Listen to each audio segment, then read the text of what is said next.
descomplicando assuntos pertinentes do seu dia a dia, entrevistas, debates e muito mais. Bate-papo leve e descontraído. Vai Vendo o Podcast com Roberto da Luz.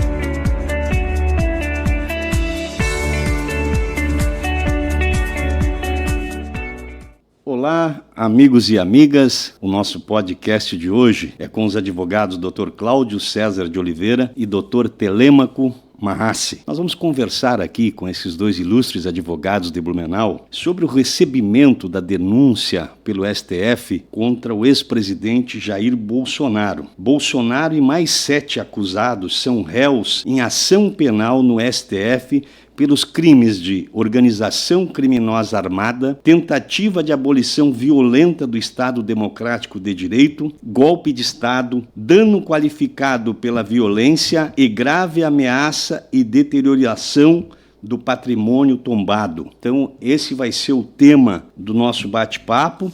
E para abrir esse bate-papo de hoje, onde nós vamos conversar com os ilustres advogados, nós vamos colocar aqui, através do Marcelo, umas imagens que vão nos reportar, assim como o presidente do STF, o ministro Alexandre de Moraes, colocou durante o julgamento essas imagens para se reportar o dia 8, eu vou pedir para vocês para que a gente acompanhe essas imagens para depois vocês possam dar opinião. E a primeira pergunta é: houve tentativa de golpe de Estado? Então vamos assistindo as imagens. Essas imagens são do dia 8, a invasão aqui é do Palácio do Planalto, né? São imagens que nós retiramos da internet, são imagens públicas, né? Algumas imagens são do próprio Palácio do Planalto, do STF, através das câmeras que eles têm de monitoramento. Então aqui é o início da invasão de uma manifestação que foi organizada e chamada como Festa da Selma, no dia 8 de janeiro, onde os seguidores do ex-presidente Jair Bolsonaro, que estavam acampados na frente do quartel em Brasília, juntamente com outros manifestantes que chegaram num dia anterior, no sábado, no próprio domingo, de todo o Brasil, participaram dessa manifestação, ou tentativa de golpe de Estado. Aqui o cerco ainda estava funcionando, tentativa das forças policiais em repelir e impedir, ou já aqui é a parte final já, eu acho que aqui já é a parte que eles estavam limpando o Congresso, né? Aqui já é a parte final, aqui já estão os helicópteros, quando chegou o reforço, que conseguiram dominar os manifestantes, imagens do Ministério da Justiça. Então você que está nos acompanhando também pelo Facebook, pode deixar ali o seu comentário, a sua opinião, se tiver alguma pergunta específica para os nossos convidados de hoje, o advogado Dr. Telêmaco e também o Dr. Cláudio. Aqui a cúpula do Congresso Nacional, a gente vê bombas de efeito moral que foram usadas para afastar os manifestantes. Isso já na parte final, né? Depois que já ocorreu a invasão e a depredação dos prédios públicos. Aqui as pessoas já estavam rendidas e foram encaminhando rumo ao acampamento que tinha na frente do quartel-general. Aqui já são os ônibus, né? Em frente ao quartel, no dia seguinte, onde eles foram presos em flagrantes e conduzidos para um local para se apresentarem à Polícia Federal. Começando pelo nosso entrevistado da minha frente à direita, Dr. Cláudio. O senhor ainda tem memória dos fatos ocorridos no dia 8 de janeiro de 2023? E na sua opinião, Dr. Cláudio? Tenho sim. Uma boa noite a todos que nos ouvem e nos acompanham nesse podcast. A primeira questão que eu coloco é: não houve, na minha opinião, tentativa de golpe. Pode ter havido sim uma manifestação, como já houvera tantas outras. Igual, por exemplo, eu posso citar em 2017 ali, quando houve o impeachment da Dilma, aquelas manifestações que puseram fogo, quebraram, detonaram com vários órgãos públicos em Brasília, e o pessoal gritando golpe, golpe, golpe, querendo derrubar o Temer após o impeachment, não teve nenhuma condenação como terrorista, não teve nenhuma manifestação do judiciário como está tendo agora. E aquilo ali realmente foi golpe que eles queriam dar. Por quê? O impeachment foi todo um processo legal, previsto na Constituição. Inclusive a esquerda teve toda a oportunidade de se manifestar e votar no Congresso, que é o representante legal. E, no entanto, não houve nada de terrorismo, não houve nada de condenação nesse aspecto. E o seu posicionamento com relação ao recebimento da denúncia, onde acusa o ex-presidente Jair Bolsonaro e mais 7 membros como se fosse a cúpula responsável pela tentativa de golpe. Qual a sua visão sobre essa decisão do STF? Só concluindo quanto às imagens, inclusive que foram passadas aqui, essa questão das imagens que é mostrada também é muito questionável, né, Roberto? Porque, veja bem, o próprio G. Dias, que tem a imagem dele dentro lá do Congresso, não é passado. O próprio G. Dias, que era o chefe da segurança, ele sumiu de 180 câmeras, ele sumiu com todas as gravações na CPI, entendeu? As imagens do MST, acho que é Daniel o nome dele, que quebrou o relógio, também não passa. Sumiu essas imagens. As imagens do pessoal descendo em rapel, lá do Congresso, lá por fora, também não passa. Sumiram essas filmagens. Entendeu? E o próprio pessoal manifestando da direita, fazendo e gritando para o pessoal não quebrar, também a gente não vê essas imagens. Então, só em questão das imagens ali, como foi mostrado as imagens no início, eu gostaria de deixar esse registro. E quanto à questão do recebimento da denúncia, veja bem, nós estamos passando uma fase muito crítica, nós estamos passando uma fase muito negra na nossa história. Eu, como fui professor de história há mais de 20 anos, eu vejo assim, é muito pior do que de 64, porque 64 o pessoal também saiu às ruas, tinha o movimento das mulheres, né? E hoje nós vivemos uma situação muito pior. Por que pior? Esse inquérito do fim do mundo é muito pior do que o AI-5. Muito pior do que o AI-5. O AI-5 estava estipulado lá o que era para fazer. E quem cometesse alguma infração era punido, não dava publicidade, cortava as mensagens, cortava simplesmente o conteúdo da publicação. Hoje não, com esse inquérito do fim do mundo, eles estão punindo as pessoas e sem processo legal, sem o devido processo legal. Mas então, no caso do STF tem o recebimento das denúncias, tem o processo. Mas tem o recebimento das denúncias, mas aí justamente fiz esse preâmbulo para poder fazer um pequeno retrospecto, não muito, a partir de 2016. Essa questão do recebimento de denúncia, Roberto, me desculpe, mas nós estamos numa escalada de descumprimento da legislação que começou lá em 2016 com hoje o atual Lewandowski. E isso é muito grave e a sociedade brasileira nunca exigiu o cumprimento das leis. Porque a nossa Constituição diz que todos são iguais perante a lei. Todos têm que cumprir. E nunca fez nenhuma exceção para qualquer ministro do STF. O Lewandowski, como ministro do STF, no impeachment da Dilma, ele não cassou os direitos políticos dela, por livre e espontânea vontade, rasgando a nossa Constituição. Porque o que está na Constituição não admite interpretação. Depois, doutor Cláudio, mas nesse caso, vamos voltar lá, não é o tema, mas nesse caso, quem votou não foi o Senado Federal? O ministro apenas colocou para apreciação dos senadores e eles, com voto direto, decidiram não retirar os direitos políticos da Dilma. Ele colocou para o Senado, mas nós sabemos como funciona isso. Assim como o ministro também veio colocar para os deputados e senadores para não aprovar a impressão do voto. Então a gente sabe muito bem como funcionam essas forças ocultas. E isso foi o que ocorreu em 2016. Mas daí não dá para dizer que foi o ministro Lewandowski, foi o Senado Federal. A Carmen Lúcia, logo após, em 2018, ela, com todas as palavras, olha, isso é inconstitucional, mas dessa vez pode. Isso é esquisito, esse tipo de comentário. Dessa vez pode. Doutor Cláudio. E assim nós vamos, no recebimento da denúncia aqui, então, que é o objeto da questão, tá? Não tem fundamento legal para uma denúncia dessa. Nem para o recebimento da denúncia. Não, nem para o recebimento da denúncia. Por quê? Porque veja bem, Roberto, o Bolsonaro, desde 2018, foi a pessoa mais massacrada, tanto pelo STF, pelo Judiciário, quanto pela mídia. Inicialmente eram os imóveis, 30 e poucos imóveis. Doutor, mas não vamos esgotar toda a sua resposta, que nós temos 1 hora. O senhor vai participar mais, vai falar sobre outros temas. Porque eu justamente quero chegar a isso. E o que deu essa denúncia dos imóveis? Nada. As joias. O que deu a denúncia das joias? Nada, porque agora houve a manifestação aí do TCU, né? Isso. Que nem os 11 containers do Lula precisava devolver, como as joias dele também. Por quê? Porque eram personalíssimas. E agora, essa semana, que originou esse documento, esse dito documento apócrifo, que é do golpe, do malfadado golpe, né? Inclusive, nós, nessa semana, vimos a Procuradoria pedir a improcedência. Sobre as vacinas, o inquérito das vacinas. Sobre a vacina, o cartão. Um inquérito sobre um cartão de vacina, que o Bolsonaro sempre disse desde o início que não tinha sido vacinado. E nesse inquérito é que originou a busca e apreensão, essa pesca de provas, onde foram buscar esse documento. Mas nós vamos chegar lá. Agora, vamos ouvir... Então, por isso eu acho que não deveria ser recebida essa denúncia, porque isso é só mais um AUE. Certo. Como tantos.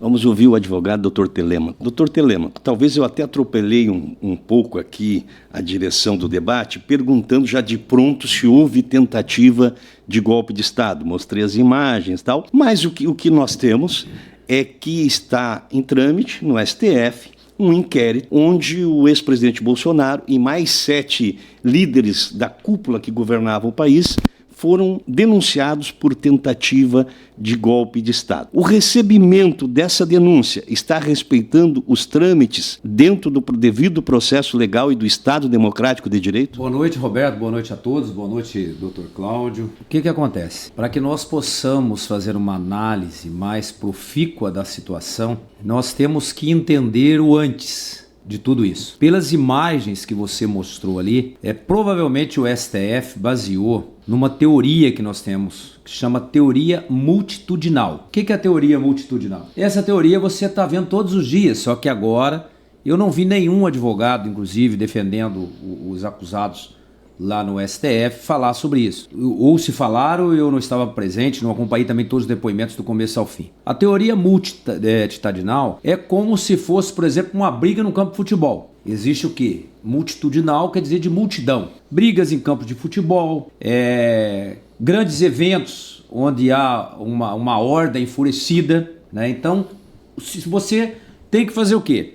Tem que identificar o que cada pessoa fez. E às vezes não é possível, devido à quantidade de elementos. Então eles utilizam provavelmente, e é essa teoria que o Alexandre de Moraes utiliza, que é a teoria multitudinal, a teoria das multidões. A meu ver, juridicamente, sem nenhuma paixão ideológica, por esquerda ou por direita, a meu ver, não cabe uma análise jurídica profunda de golpe de Estado. Por que não cabe golpe de Estado? Porque o golpe de Estado, ele tem que estar amparado de alguma forma, para que senão vai se tornar crime impossível, vai se tornar um crime atípico.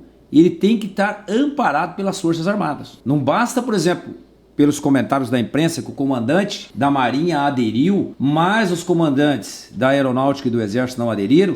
Então só isso, por si só, já limita o golpe de Estado. O golpe de Estado, para que ele tenha um resultado útil, para que ele tenha um resultado prático, ele tem que ter o apoio das Forças Armadas. Sem o apoio das Forças Armadas, não tem como ter golpe de Estado. Doutor, esse é um dos argumentos do ex-presidente Jair Bolsonaro. Ocorre que, na verdade, a legislação e o tipo penal no qual ele é denunciado não é por golpe de Estado, é por tentativa. Então, a gente precisa entender que esse tipo penal, ele pune a tentativa. Então, porque se tivesse ocorrido o golpe de Estado, se as Forças Armadas tivessem aderido, nós não estaríamos aqui debatendo isso e não haveria processo, porque o Estado Democrático de Direito deixaria de existir e teria uma outra ordem jurídica, aí é comandada por quem teria dado o golpe. Se isso, teoricamente, tivesse ocorrido.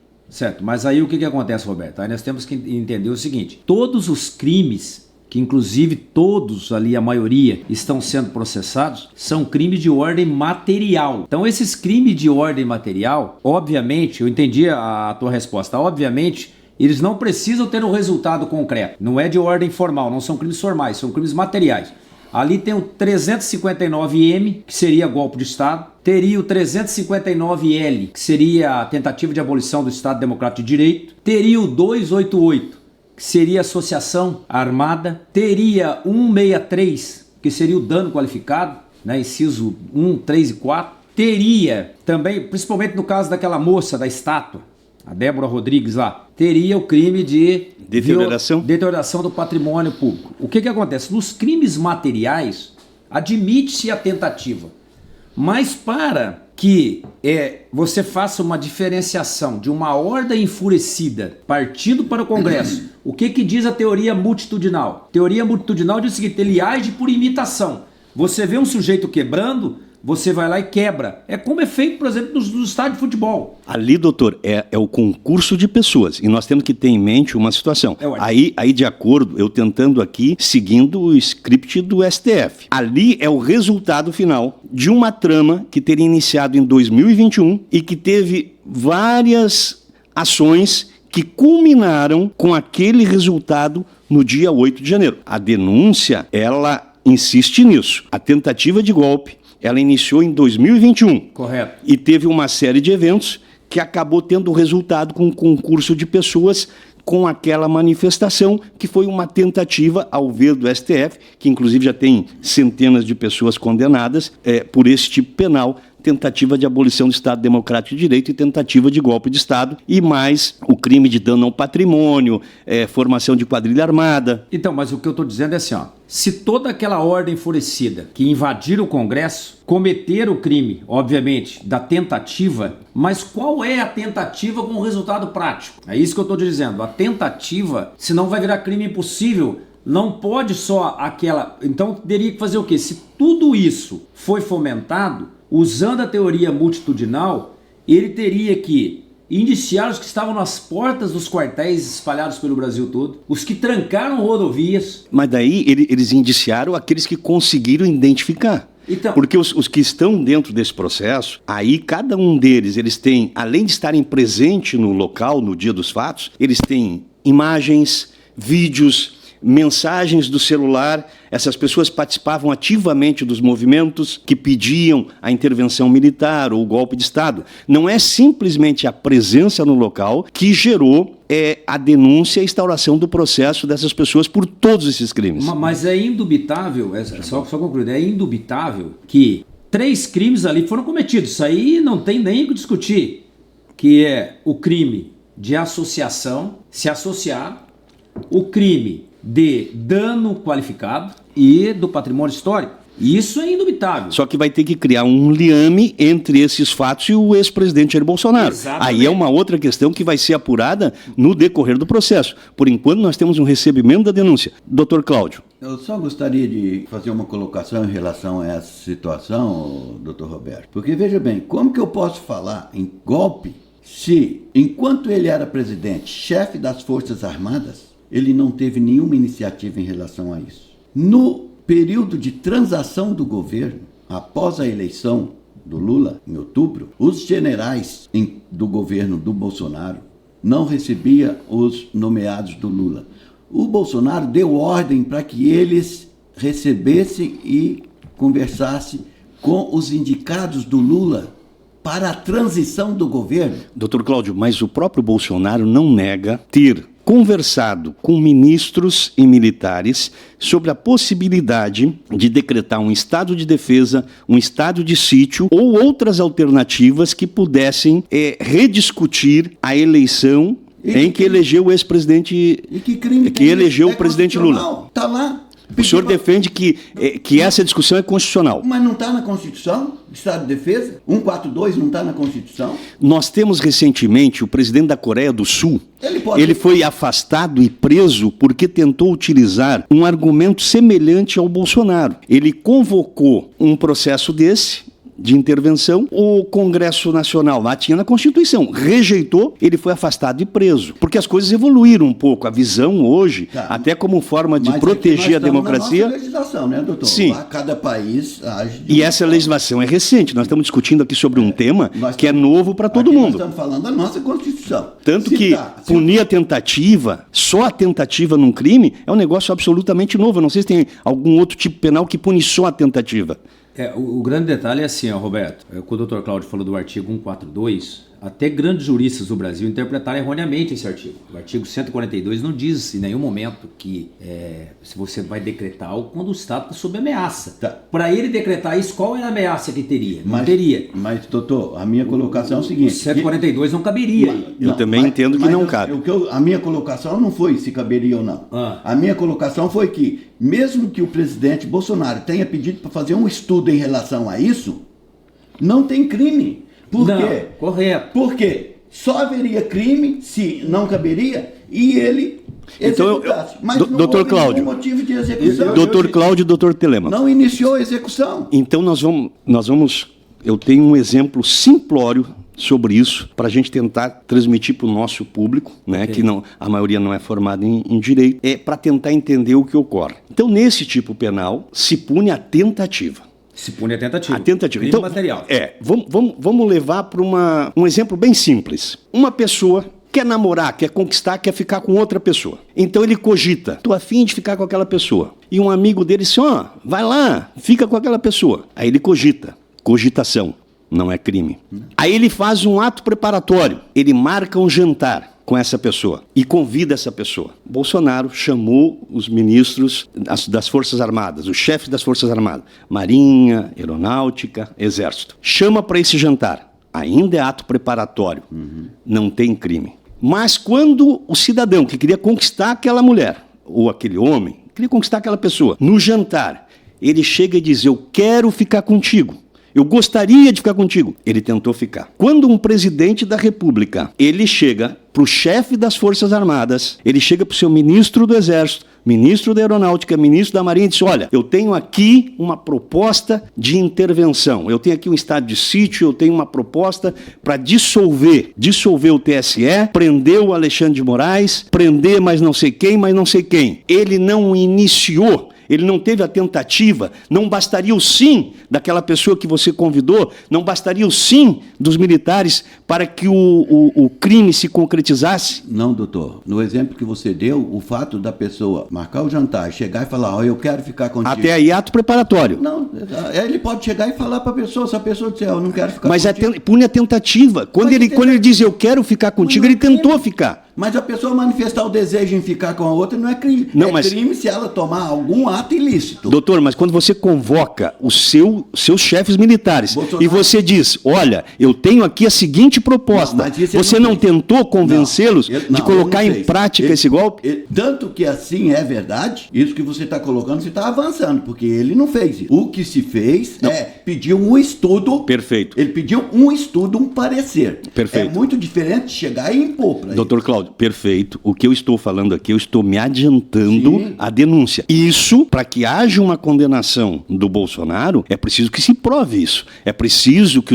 os ministros, que os chefes militares compareçam no STF como testemunha e afirmem com clareza. Não, houve essa tentativa, houve essa proposta. Um documento após. Se houver isso, doutor Telêmaco. É indubitável, pelas declarações do ex-presidente Bolsonaro, é indubitável que ele não queria entregar o poder. Isso aí é ponto definitivo. Isso é indubitável. Mas a ação que envolve o 8 de janeiro, o ápice, como você disse que veio tramado desde 2021, aí nós vamos ter que retornar lá atrás. Em 91 veio um projeto do advogado, depois deputado federal, Hélio Bicudo. Lembra do Hélio Bicudo? Lembro. O Hélio Bicudo, ele era petista por 20 anos e ele foi um dos que produziu o pedido de impeachment, assinou o pedido de impeachment da Dilma. O Hélio Bicudo, também sou professor de história, como o senhor. E o que acontece? O Hélio Bicudo, quando ele pede o impeachment da Dilma, com um pedido formal da Janaína Pascoal e do Miguel Reale para fazer o impeachment, foram o Hélio Bicudo fez. Aí vem um detalhe importante disso aí. A lei a qual o Bolsonaro hoje está sendo acusado, ela é introduzida no Código Penal em 2021. Sim. Ela é sancionada, inclusive, por ele. Essa lei ela é conhecida como Lei Hélio Bicudo. É ela que define o golpe de Estado, é ela que define o atentado às instituições democráticas brasileiras e é ela que revoga a antiga Lei de Segurança Nacional. Então esses dois artigos, golpe de Estado, aí que veio a minha pergunta, que é algo a se indagar, passa pelo crivo do Bolsonaro em 2021. O Bolsonaro não veta a lei, ele aprova a lei, ele aprova essa lei com as penalidades. A única coisa que ele veta ali é as fake news. E ele veta também nessa lei, além das fake news, sobre liberdade de expressão. Isso ele veta. Mas se houvesse um ato preparatório com o intuito de golpe do Estado, ele estaria com a faca e o queijo na mão. ele poderia pelo menos dar sinais do que vetando essa lei. E vetando essa lei, vai voltar para o Congresso, como voltou nos 2 vetos dele, mas ele não veta. É no governo dele que surge a lei, é no governo dele que é aprovado a lei. E depois ele está sendo punido pela lei que ele aprovou. Mas vamos fazer justiça. É que ele acha... É que a lei que ele aprovou, a discussão é se... tem elementos fáticos para caracterizar o golpe. Doutor, mas o que eu estou dizendo para o senhor é o seguinte: se houvesse um ato preparatório com o intuito já de dar o golpe, ele não sancionaria a lei. Nós temos que entender, e aí até uma questão de justiça, ele entende que é direito dele discutir todas essas questões, muito embora a visão dele é um pouco alargada para a interpretação jurídica, ao ponto que o doutor Telêmaco trouxe aqui.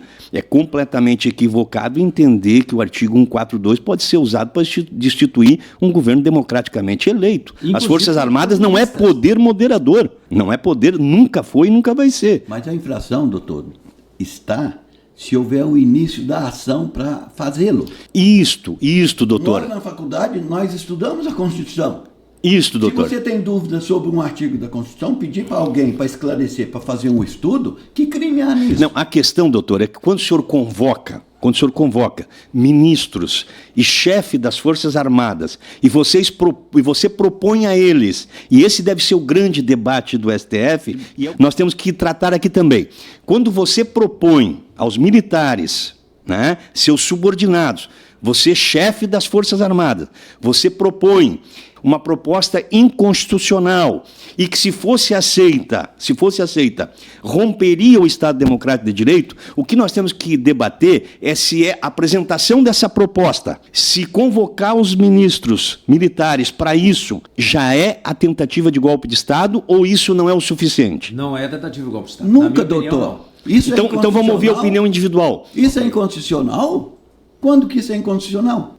Chamar os chefes da Força Armada para conversar, trocar uma ideia, sendo que 142 tem todo um procedimento, tem que remeter para o Congresso, tem que ter aprovação do Congresso, tem conselho consultivo. Quando que isso é crime? Por isso que o senhor está convidado para falar sobre isso. Cara, me desculpe, é crime na mídia. Na mídia podre, isso é crime, como nós estamos cansados de ver. Mas, doutor, também a gente tem que entender que existem posicionamentos diferentes. Eu, por exemplo, tenho uma posição diferente. Estou respeitando a opinião dos doutores, mas tenho uma posição diferente. Veja bem, doutor, não é só a mídia. Mas veja bem, doutor.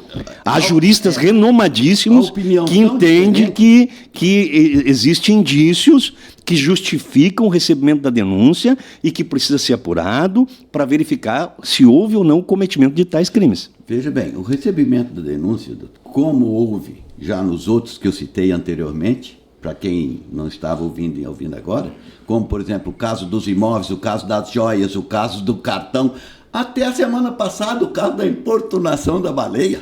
Que crime grave que era! O Bolsonaro respondeu o processo de importunação de baleia.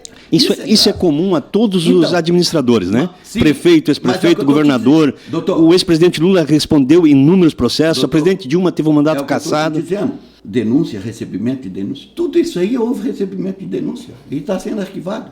Então, isso aqui nós estamos discutindo do recebimento de denúncia, mas se for seguir o processo, que é correto, como o Bolsonaro dizia, dentro das 4 linhas, me desculpe, não vai ter no final nenhum criminalista que vai atender à condenação.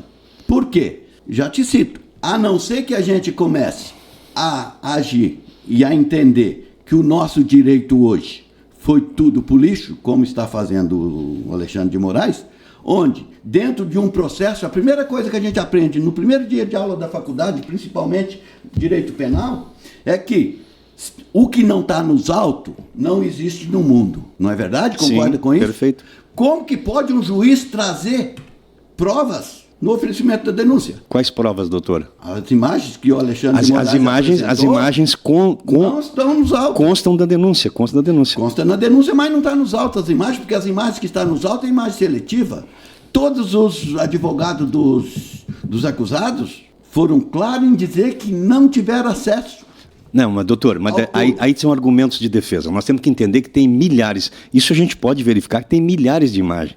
Tem imagens produzidas através de aparelhos e equipamentos de fiscalização dentro dos três poderes, tem imagens retiradas dos celulares daqueles que responderam. Nós não podemos perder de vista o seguinte, nós tivemos 1.000... Nós estamos debatendo aqui. Não, mas doutor, só para complementar. Doutor, nós tivemos mais de 1.200 pessoas indiciadas. Nós tivemos cerca de 500 pessoas que aceitaram o acordo de não persecução penal. Nós já tivemos mais de 300 pessoas, que já foram condenadas, entre penas 12, 14 e 17 anos. E esse caso não é singular. Esse caso é muito parecido com o que ocorreu nos Estados Unidos, onde houve a invasão do Capitólio, as pessoas foram denunciadas pelas mesmas práticas e lá foram presas também 1.000 e poucas pessoas, 1.500 se não me engano, centenas de pessoas foram condenadas e depois foram perdoadas, perdão presidencial, através do presidente, que lá não respondeu esse processo.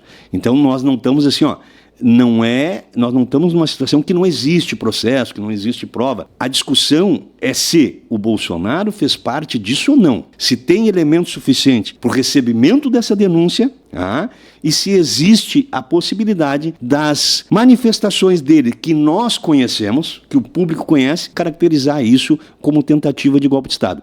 Doutor Telêmaco, a sua opinião sobre essa situação?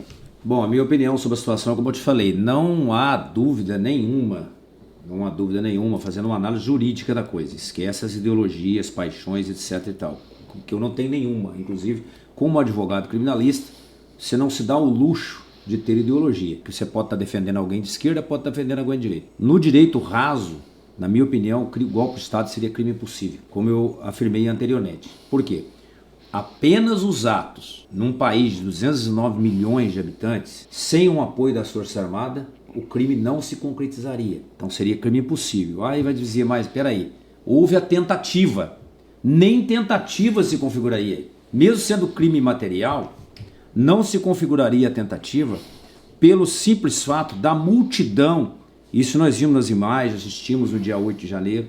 A multidão entrou dentro das instituições, depredando, quebrando tudo, um bando de vândalo, uma horda enfurecida, mas sem saber o que ia fazer. Não tinha um objetivo prático. Mas eles não defendiam um líder, eles não tinham uma confiança que através daquelas atitudes, da tomada dos três poderes, eles iam alcançar o objetivo da intervenção? Aí é subjetivo. Nós teríamos que encontrar não somente o que foi encontrado, o próprio Bolsonaro disse, quem disse isso foi o Bolsonaro, a minuta do golpe. A minuta do golpe foi encontrada, que eles chamam de minuta do golpe. Foi encontrada uma minuta.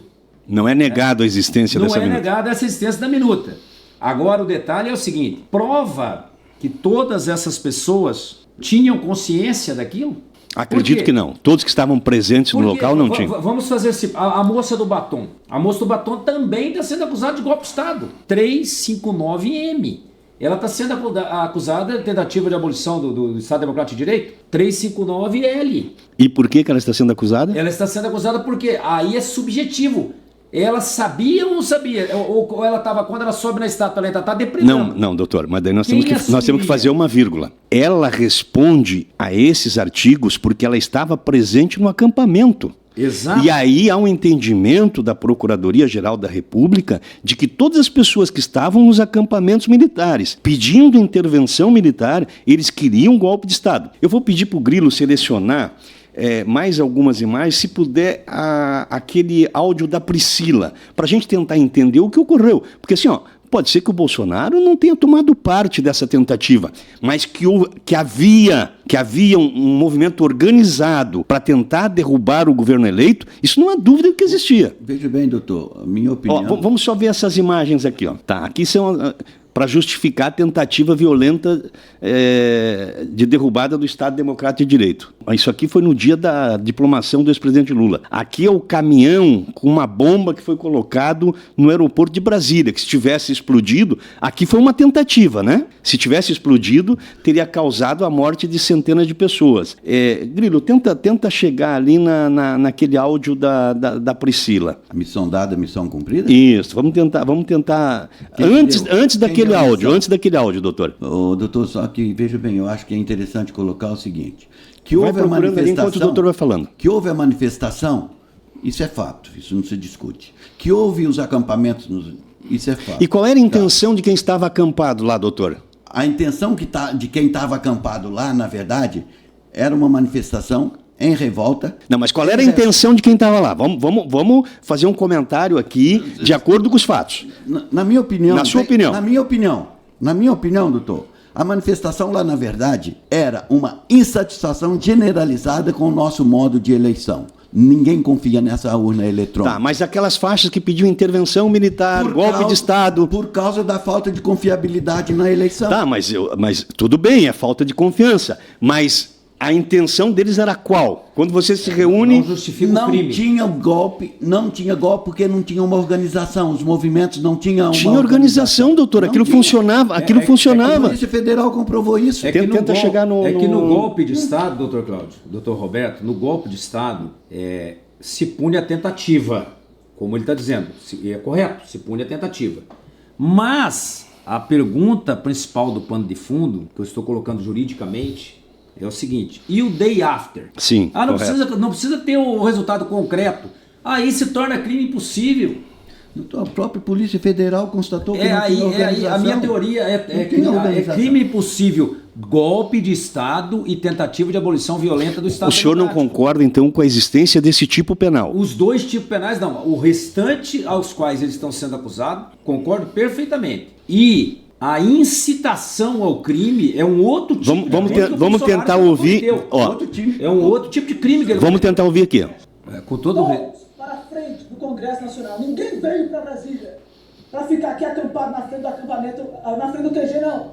O nosso destino, o nosso ponto, a nossa parada, é não só a frente do Congresso, mas é sitiar os três poderes. Quantos anos ela pediu? Se organize. Acho que 17. Toda essa arrumação que aconteceu durante o dia aí, aonde que o próprio Exército Brasileiro já está deixando claro para vocês, não tem nada que fazer aqui não. A parada é lá embaixo, na frente do Congresso Nacional. Chega, se organizem. Essas caravanas que vão chegar, elas já vão direto para a frente do Congresso. Não tem o que fazer na frente do QG, no acampamento. Desçam todos na alvorada para a frente do Congresso, senhores. Os patriotas saíram do Brasil inteiro, não foram para ficar acampados aí no acampamento, não. Os patriotas vieram para Brasília para ir para a frente do Congresso. E nós vamos sitiar os três poderes. Beleza, senhores? Se organizem, se organizem, se organizem. Em contrapartida, já está sendo postado lá dentro do canal, no Telegram, a queda da Babilônia, as refinarias, distribuidores que estão sendo fechados no Brasil inteiro. Senhores! Houve derrubada de torres de energia elétrica. Doutor? Que liderança que ela tem? Doutor, só um instantinho. Houve derrubada de torres de energia elétrica, houve tentativa de fechamento de refinarias nesse mesmo dia e houve diversos piquetes no Brasil inteiro fechando as rodovias. Os criminosos, doutor, que agem em quadrilha, eles se escondem, você não precisa ter um rosto conhecido. A questão é se você tentou cometer o tipo penal. Essa pessoa aqui, ela tem uma posição clara, ela tem uma visão clara, enérgica, ela está convocando as pessoas para sitiar Brasília, para tomar os três poderes. E aí nós estamos discutindo aqui se isso deve ser punido como tentativa de abolição do Estado Democrático de Direito. Agora, pode ser que o presidente Bolsonaro não tenha nada a ver com isso aqui. Vai ter que se provar um liame entre o presidente Bolsonaro, entre a conduta dele e a conduta dessas pessoas que convocaram esses manifestantes para estarem presentes no dia 8. Eu acho, é muito fácil, doutor, é muito fácil quando tem toda uma intenção, como o próprio presidente Lula disse. Isso é palavras dele. Bolsonaro só vai voltar se nós não soubermos criar uma narrativa correta. Então nós temos muitas narrativas e eles estão se agarrando nessa narrativa. Que liderança tem? Ela é a amando do Bolsonaro, essa mulher? Nós tivemos do PT, nessas manifestações anteriores que nós citamos, eles não falaram só sitiar Brasília, falaram em matar, falaram em pôr no paredão e atirar. Eles foram... Sim, e essas pessoas precisam ser punidas. Esse radicalismo precisa ser afastado da política. A política não tem lugar para a violência. Doutor, mas veja bem, por que nas eleições só os candidatos de direita tiveram tudo suspenso? Rede social, punida aqui, foi punida ali, foi caçado. Por que eles só caçam e condenam? Entende? Então, veja bem, narrativa É muito fácil criar. Doutor, mas isso aconteceu do outro lado também. Nós estamos ignorando, por exemplo... Você mostrou ali... Nós tivemos um período do mensalão em que dezenas de pessoas do PT foram presas. Mas veja nós bem, tivemos depois o Petrolão, onde inclusive o ex-presidente Lula ficou 2 anos preso. Então, mas, doutor... 580 dias preso. Tá, e ele é inocente? Ele foi inocentado. Sim, mas é isso que eu estou questionando, doutor. Que judiciário que nós temos? Essa é a questão. A narrativa que eu me referi é isso. É a narrativa que criaram. E quem está dando sustentação a essa narrativa, para mim está muito claro que é o STF. O STF dá a sustentação. Para o doutor, não houve nem dessas lideranças nenhuma tentativa de golpe. Não tem como vincular uma mulher dessa falando uma asneira. Não, doutor, mas nós não estamos vinculando. Nós estamos dizendo aqui e fazendo questão de ressaltar que será necessário mostrar um liame entre essas atitudes e o ex-presidente Bolsonaro. Doutor, porque agora teve só o recebimento da denúncia. Doutor, vai ter que ter a instrução. 8 do 1 é uma coisa que não tem nada a ver com a administração do Bolsonaro anterior. Perfeito, em relação à questão de golpe de Estado, Estado democrático de direito e olha para você. Essa sua opinião tem que ser respeitada. Mas por outro lado, doutor, tem pessoas que dizem o seguinte, olha, todas as lideranças se ausentaram nesse dia. Ali não tinha deputado, ali não tinha prefeito, ali não tinha nenhum da família Bolsonaro. Aliás, a maioria deles tinha deixado o país, inclusive o Anderson Torres, porque eles sabiam o que ia acontecer. Isso é um argumento, vai ter que ser provado. Doutor Telêmaco. O que eu estou dizendo novamente, tecnicamente, um sujeito bola em matar o prefeito da cidade. Cogitação. Cogita, escreve, deixa guardado na casa dele, desenhado, tudo no jeito lá, para ele matar o prefeito da cidade. Ele pega uma garrucha do avô dele lá de 1940, enferrujado. Essa garrucha lá tem um projétil. Esse projétil nem está apto a ser utilizado e ele coloca na cinta e baixa para a prefeitura. Ele chega Atos preparatórios. Ele chega lá e topa com o prefeito. Ele puxa a garrucha não funciona. Ele puxa de novo, a garrucha não funciona. Aí tentativa. Ele é preso. Aí é tentativa. Não, peraí, ele é preso. Aí vai fazer o laudo para ver se a arma... Aí vai fazer o laudo da arma. Já que o senhor respondeu que era tentativa, o senhor vai me responder agora. Ele faz o laudo da arma. Totalmente ineficaz. Impossível. É o que aconteceu. É uma posição. Só que o golpe de Estado ele tem uma situação diferente. Porque bastaria, e aí nós temos que entender um pouco a política. Né? Nós temos que ser jurídicos. Não, mas para entender o que é golpe de Estado, nós temos que entender a política. Sim, vamos lá. Algumas pessoas dizem assim, não teve golpe de Estado porque não teve tanque, não teve tiro, não teve... 64 não teve tiro. Aliás, hoje é 31 de março de 2025, fazem 61 anos do golpe de 64. Não teve um tiro. Não há necessidade de dar tiro. Mas tinha um day after. Bastaria, para que o golpe de Estado se concretizasse, ele receber um sim dos 3 representante das Forças Armadas. Exato, não tinha representante. Ele só recebeu... É o que eu estou falando desde o início. Não, alega-se na denúncia que houve uma reunião com os 3 representantes das Forças Armadas. Mas não aderiram. Um aderiu e 2 não. Doutor, porque se os 3 tivessem aderido, aí o golpe estava concretizado. Mas não houve. Mas o golpe estaria concretizado. Roberto, é isso que eu falei da arma. Tudo bem, doutor. Esse argumento jurídico vai ser muito debatido, acredito, no STF. Mas se os 3 tivessem aderido ao golpe, nada mais se discutiria, porque não haveria mais tentativa. Não, aí haveria o golpe. Mas o grande detalhe disso é o seguinte: no caso do que eles sabiam ali já. Quando o Bolsonaro sai do país, quando os filhos dele não estão aqui, quando o Lula, inclusive, não está em Brasília, saiu propositalmente. E quando o Flávio Dino fica sozinho no Ministério da Justiça, ele estava no Ministério da Justiça, era um domingo. Ele foi para o Ministério da Justiça, né? Era um domingo. Aí vem a pergunta, tudo o que aconteceu em Brasília, a meu ver, tudo que aconteceu...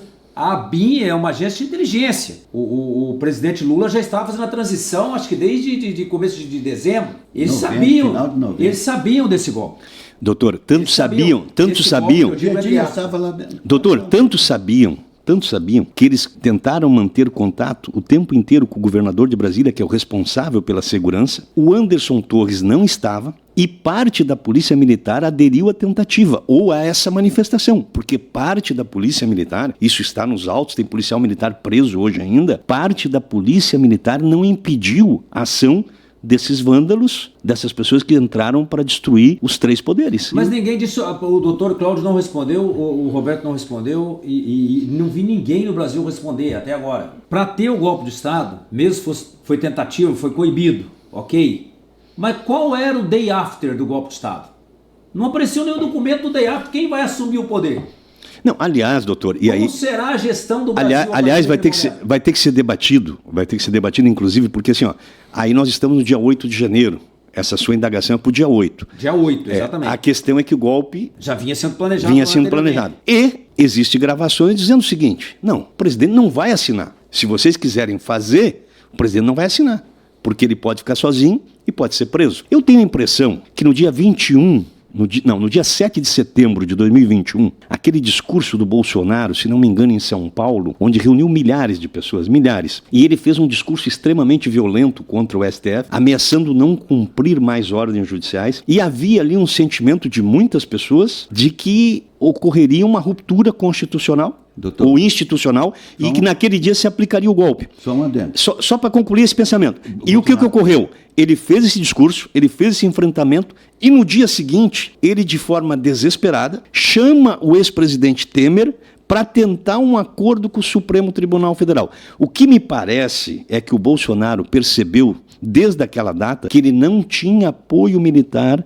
para colocar em prática um golpe de Estado. Doutor, só fazendo um adendo na tua colocação, o Bolsonaro não disse que não ia cumprir ordens judiciais. Ele disse que não ia cumprir as ordens judiciais ilícitas. Doutor, mas como é que se pode se definir uma ordem judicial ilícita? É que a ordem judicial tem que ser combatida com outra ordem judicial. Não dá para você pré-definir. Isso é ilícito uma ordem judicial. Aquele assunto que vocês trouxeram aqui há pouco, o questionamento que eu vou colocar. Sabe por que Estou gostando desse debate, hein? Sabe por que o Brasil está tão dividido? Na minha opinião, o Brasil está tão dividido, não é porque o Lula começou lá atrás, nós contra ele. O Brasil está muito dividido porque está tendo decisões políticas e não técnicas. Nós já fizemos uma hora de... Conforme a lei. E não é de hoje, né, doutor? Brasil, isso começou lá atrás, né? É isso que eu estou colocando, por isso eu trouxe lá em 2016. Porque veja bem, aí você tem um juiz que vira senador, um promotor que vira deputado. Veja bem, deixa eu concluir, por favor. A sociedade brasileira só vai deixar de ter essa divisão quando ela sentir que está sendo feita justiça.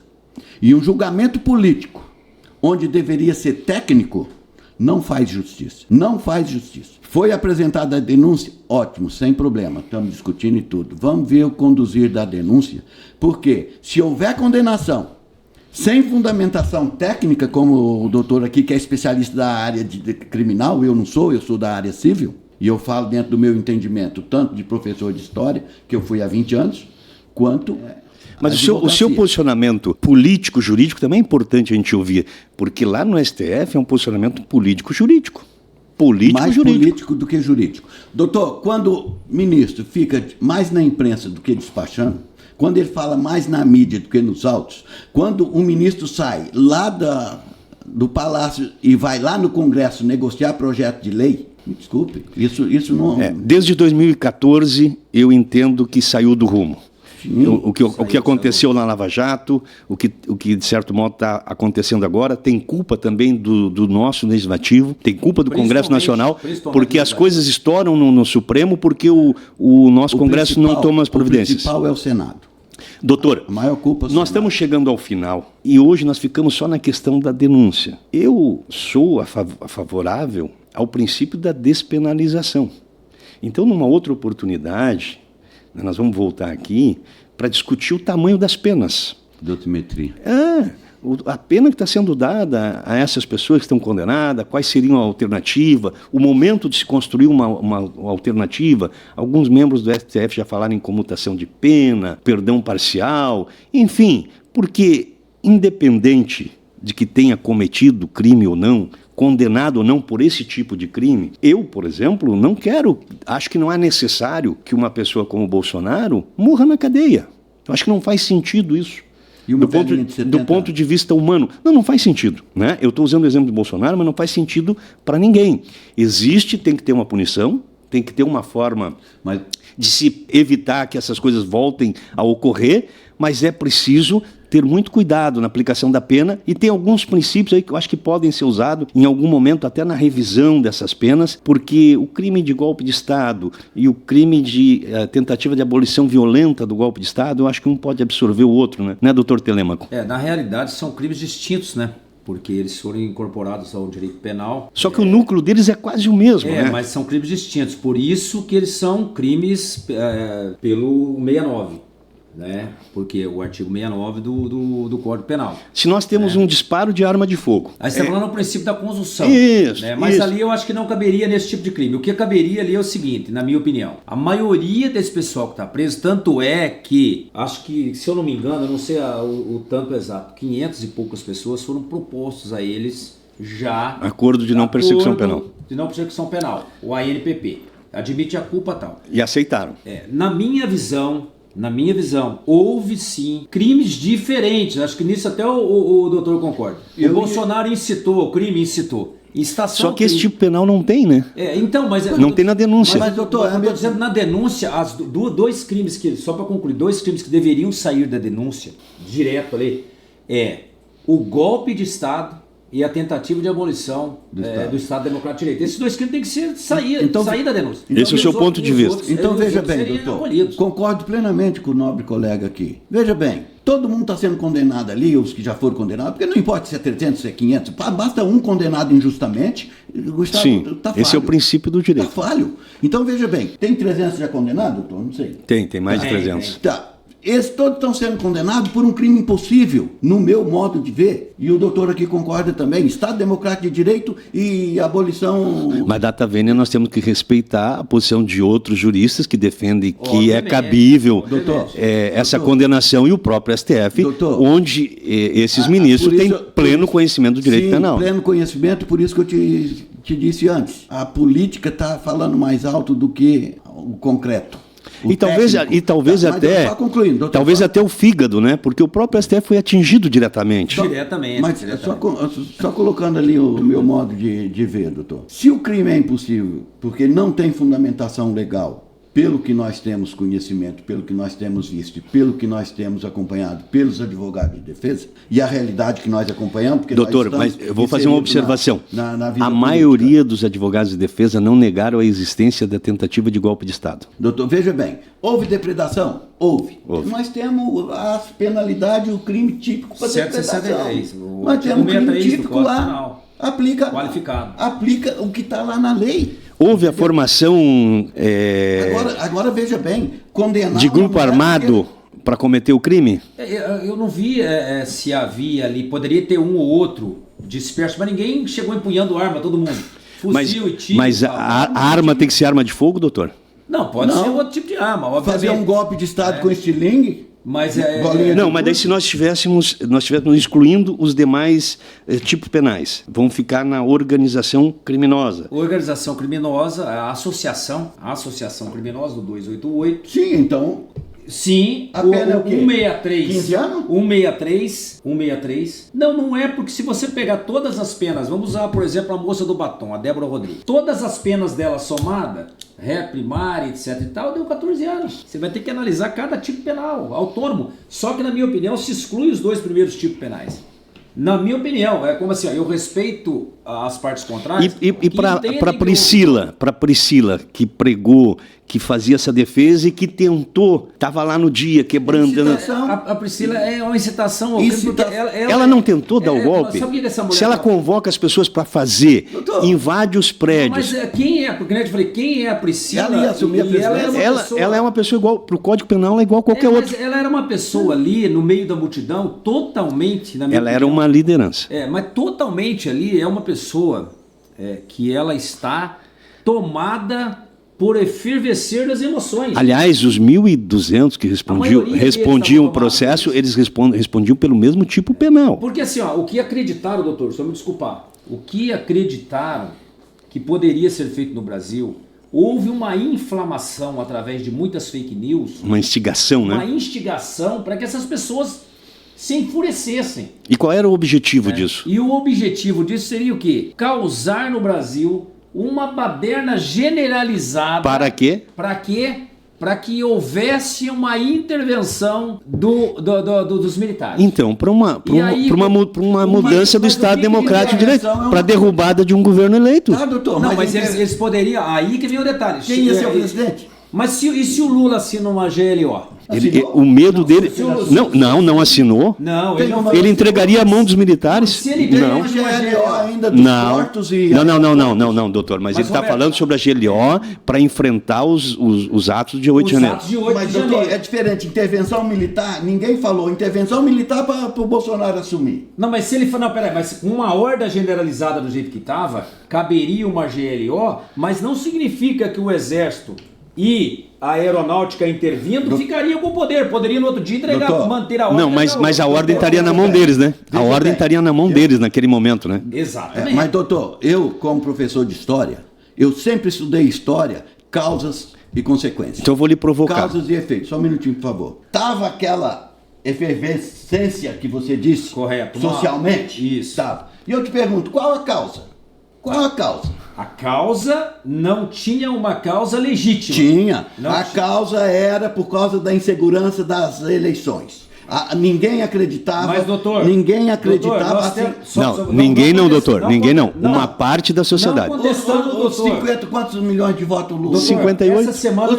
58 milhões Doutor, de eleitores. nós tivemos uma declaração... A maioria... Nós tivemos uma declaração... A maioria foi do 60. presidente da maior potência mundial. Acho que foi essa semana ou semana passada? Sim. Semana passada. Presidente da maior potência mundial, quem é? Doutor, o de Trump, frente com o microfone aqui pra gente não perder. Presidente da maior potência mundial, quem é? O Trump. O Trump, indubitável. O que o Trump diz? O Trump disse que no Brasil e na Índia eles têm a identificação do eleitor pela biometria. O nosso sistema... Ele não defendeu Ele as urnas. parabenizou. Doutor, Não, a biometria. Doutor, o senhor já foi da política. O senhor já foi da política, eu já fui da política. O nosso sistema eleitoral é um dos melhores do mundo. A nossa justiça eleitoral é especializada. Não concordo porque ele infringe. O voto impresso é um retrocesso, doutor. Não. Mas doutor, isso vai ser tema de outro debate. Ele infringe, o nosso sistema eleitoral infringe um direito constitucional que é a contagem pública de voto. Doutor, não tem contagem pública de voto com a doutor, É existe. meia dúzia dentro de uma sala que apura a eleição. O senhor, não é verdade. Doutor, o senhor já foi candidato em todas as sessões de urna no Brasil inteiro. Só para a gente encerrar aqui, eu vou explicar isso. Quando termina a votação, o fiscal, o presidente da mesa, juntamente com os fiscais, com o secretário, com todos os membros da mesa, ele imprime o resultado da urna eletrônica, fixa no local de votação. Ninguém está questionando e esse total, todos os partidos têm acesso e eles não precisam esperar a totalização do TSE. Eles podem fazer a totalização individualmente. Ninguém está questionando isso. O que nós estamos questionando, o que se questiona... Mas daí nós fugimos também do nosso tema. Fugimos, porque o que se questiona da urna eletrônica é o eleitor não tem a garantia de que aquela pessoa que ele colocou lá o dedo e votou, imprimiu lá. Mas quando a gente vai conferir o voto... Fugimos ou não, porque isso aí está em... se você for você consegue conferir o voto. Doutor, a causa de toda essa situação que nós estamos vivendo hoje é isso aí. E já por causa da intervenção Mas é por isso, STF. em parte, é por isso que o Bolsonaro está respondendo. Intervenção do STF que não deixou a lei que o Congresso aprovou. Mas o que as pessoas entendem? Aí o senhor entrou num ponto-chave. Tem pessoas que entendem que, devido a essa situação, ele instigou a população contra as urnas eletrônicas, contra o processo democrático, criou esse sentimento de insatisfação e tentou usar isso em benefício próprio. E isso é o entendimento de setores da Justiça Eleitoral, do STF. Você participou da política há quanto tempo? E eu compartilho desse entendimento também. Você participou da política há quanto tempo? Bastante tempo, mais de 30 anos. Por que partido? Por vários partidos. Principalmente o PDT? PDT. Quantos anos você ficou no PDT? 30 anos. O presidente nacional do PDT, o Lupe, foi claro e disse que não confiava nas urnas eletrônicas. Era outro tempo, doutor. Outro tempo. Era outro tempo. Teria que ter um podcast só para explicar isso. Por quê? O Brizola era um homem com mais de 80 anos. Hoje a tecnologia mudou completamente. A gente desconhecia o processo. Hoje a gente conhece o processo. Quando o cidadão vota, ele consegue ir lá conferir em quem ele votou. Isso de vereador, deputado federal, senador. Enfim, mas é uma discussão. Eu quero agradecer, doutor Cláudio. Eu quero agradecer aqui, primeiro a liberdade desse debate. Cada um conseguiu vir aqui colocar o seu ponto de vista, né? As pessoas alguns devem estar xingando o doutor Cláudio, outros o doutor Telêmaco, outros o Roberto, mas eles estão, né? Tem gente acompanhando, nós vamos reproduzir depois isso aqui.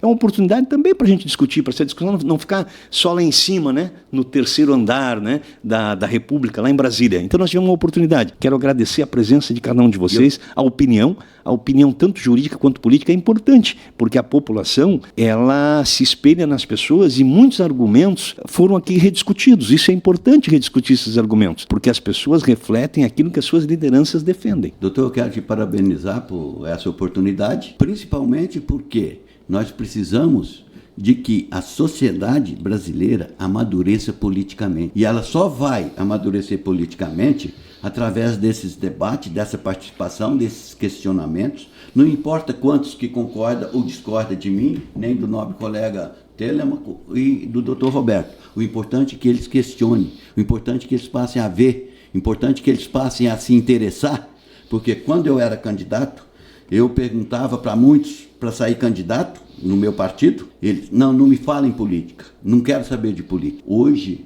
o brasileiro está se interessando por política.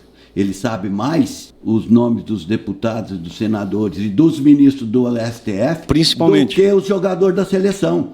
Coisa muito rara, porque até então ele só sabia de seleção e de carnaval. Hoje não, hoje eles estão se preocupando também com a política. E é através desses questionamentos que a sociedade brasileira vai amadurecendo. E pela experiência que tem, principalmente hoje, por causa das redes sociais, e nós não estamos mais na mão única exclusivamente da mídia, que é paga para dizer o que eles querem, como sempre foi há tanto tempo, nós temos que nos agarrar, agradecer e defender as redes sociais, onde qualquer cidadão pode se expressar, pode colocar a sua opinião. Então, gostaria de parabenizá-lo também por esse debate, por essa oportunidade. Obrigado, amigo. Obrigado. Roberto, eu quero agradecer você pelo convite mais uma vez, ao Dr. Cláudio, o Grilo ali que comanda todo o som aí, e dizer para vocês o seguinte: todo debate que tem paixão, inclusive até nos tribunais, ele cega e se torna parcial. Então o debate ele tem que ser, infelizmente, nas redes sociais. Eu escrevi um livro em 2009, foi um dos primeiros livros que eu tinha escrito, chamado Café com o Grego. E eu dizia das ágoras virtuais. As ágoras virtuais hoje seriam essa estrutura que a gente está discutindo hoje na internet. Não existia naquela época Facebook, não existia o Instagram, não existia o Telegram, não existia o Twitter, não existia o X, que hoje é o... Mas o que acontece? O ruim disso tudo é que nós estamos engatinhando ainda. Aí não adianta, doutor Cláudio, na minha visão, novamente, não contestando o senhor, não adianta ganhar em quantidade, mas não em qualidade. O debate ainda, ele vai continuar sendo acadêmico, vai continuar sendo técnico, né? Como eu disse para o senhor aqui, sem nenhum tipo de paixão, analisando, né? Não tenho nenhum apreço pelo presidente Bolsonaro, nenhum apreço pelo presidente Lula, por nenhum dos dois. Então a minha análise é uma análise jurídica e é o meu entendimento. Obviamente que vários juristas do Brasil têm outro entendimento, outros advogados. Tanto é que o senhor tem 3 desembargadores às vezes num processo, e cada um tem um entendimento sobre um determinado tema. Mas na minha opinião, como eu disse, nós estamos perdendo muito, o Brasil está perdendo muito devido a essa polarização generalizada, porque a polarização acontece o quê? Ela cega e há um perigo do ano que vem, que é um ano eleitoral novamente, 2026, nós termos uma reprise, não é descartável, uma reprise do que ocorreu em 8 de janeiro de 2023. Infelizmente, né, nós já tivemos aí, pelo recebimento da denúncia, um caminhoneiro que jogou um caminhão em cima de um posto da Polícia Rodoviária Federal. Então, nós temos que tomar cuidado com isso, porque o Brasil precisa se conciliar, e para ser um país grande tem que estar falando a mesma língua e discutindo assuntos técnicos e políticos, mas de uma forma respeitosa, sem violência, porque infelizmente o que prevaleceu de 2018 para cá é uma situação de violência que o senhor bem também disse no início, não causado pelo governo Bolsonaro também totalmente, causado também pelo presidente Lula quando ele disse nós contra eles. E isso faz uma divisão. E eu acho que o papel de um líder, tanto quanto do Lula quanto do Bolsonaro, não é dividir, seria unir. Então essa é a minha opinião, mas agradeço imensamente por estar aqui com vocês. Doutor, eu lhe agradeço, nós vamos discutir em outra oportunidade a dosimetria das penas e comungo com o seu entendimento que o presidente Bolsonaro e parte desses acusados não serão condenados em todos os tipos penais que foram elencados na denúncia. Durante a instrução vai-se coletar provas e precisará provar cada um desses crimes e acredito que não será condenado em todos, muito embora creio que possa ao final haver algum tipo de pena. E nós vamos ter oportunidade de voltar a discutir isso aqui. Muito obrigado pela opinião de vocês, eu acho que isso é fundamental. E como o doutor ressaltou, A gente precisa aprender a respeitar as decisões, respeitar a decisão das urnas, respeitar a decisão do judiciário, porque as coisas mudam e mudam inclusive dentro do próprio judiciário. E nós assistimos isso nos últimos anos. Em determinado momento o pêndulo está para um lado, de repente muda para o outro. E nós devemos saber jogar dentro das regras do jogo. E é importante também que a gente cultive dentro de cada um de nós o respeito à democracia. E o respeito à democracia também é respeito ao adversário. Nós não precisamos destruir o nosso concorrente, destruir o nosso adversário para fazer prevalecer as nossas ideias. Meu muito obrigado a todos vocês.